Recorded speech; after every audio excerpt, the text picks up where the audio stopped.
Wala namang yumaman sa pag-iipon. May kakilala ka na bang milyonaryo o bilyonaryo na walang disiplina? Pinatunayan ni Carlo na pag may sinuksok, may madudukot. Matapos kasi ang halos 5 oras na pagbibilang ng pera, ang ipon ni Carlo umabot ng mahigit 300,000 pesos.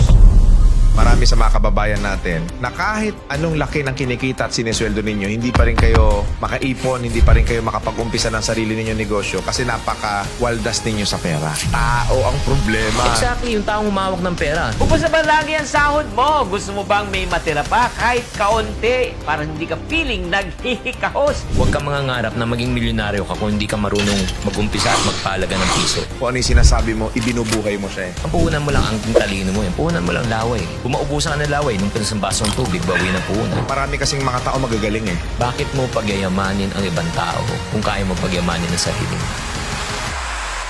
Good morning, good afternoon, and good evening mga boss. Napaka-special po talaga ngayong araw na to kasi